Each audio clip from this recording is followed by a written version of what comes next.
దమ్ముంటే నన్ను అరెస్ట్ చేసుకోండి, జైలుకైనా వెళ్తా, కానీ ఎట్టి పరిస్థితుల్లో తల వంచేది లేదు, తల దించేది లేదు అని చెప్పారు ఆయన. మీరు అరెస్ట్ చేస్తే భయపడేవాడిని కాదు నేనని చెప్తున్నా. అయినా నన్ను అరెస్ట్ చేయాలనుకుంటున్నారు, చేసుకోండి, సిద్ధంగా ఉన్నా అని చెప్తున్నా. కట్ చేస్తే రాజమండ్రి సెంట్రల్ జైల్లో 18 రోజుల జైలు జీవితం.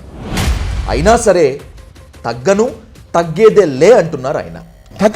తగ్గనే అంబటి రాంబాబు తగ్గే ప్రశ్నే రాదు. కమ్మ నా కొడకల్లారా, ఎవరన్నా కమ్మ నా కొడుకు చంపేస్తే నారా చంద్రబాబు కమ్మ నా కొడకారా. 18 రోజుల జీవితాన్ని ఎంజాయ్ చేశారు.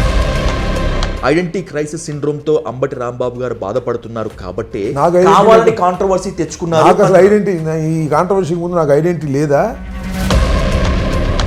అది కావాలని ఫ్లెక్సీ విషయంలో రచ్చ చేయాలనుకుంటే కొన్ని చోట్ల ఫ్లెక్సీకి వెళ్ళి చించేశారు. వాళ్ళు రెచ్చగొట్టారా, లేకపోతే వాళ్ళు రెచ్చిపోయేలా మీరు బూతుల దాడికి దిగారా? అందువేం వెళ్తున్నా అంతే. వాళ్ళు ఎందుకు వచ్చారు అక్కడికి? మీరు ఆల్రెడీ అప్పటికే నేను ఫ్లెక్సీ చించేస్తాను అల్టిమేట్ ఇచ్చారు కాబట్టి మేము రక్షణ కోసం ఉన్నాం అంటున్నారు వాళ్ళు. అంటే కర్ర విచ్చుకుంటారు రక్షణ కోసం. 4 గంటల నుంచి 12 గంటల వరకు నా ఇంట్లో నా భార్య, నా పిల్లలు, నా మనవలు ఉంటే ఇంత దారుణంగా బిహేవ్ చేస్తే సమాధానం చంద్రబాబు నాయుడు గారు ఏం చెప్తాడని అడుగుతాం. కాపు కులానికి చెందినటువంటి వాళ్ళు ఎవరు వైసీపీలో ఉండరట. ఇది ఒక స్టేట్మెంట్ అయితే మీరు కాపు కులస్తులు కాదా, అవునా?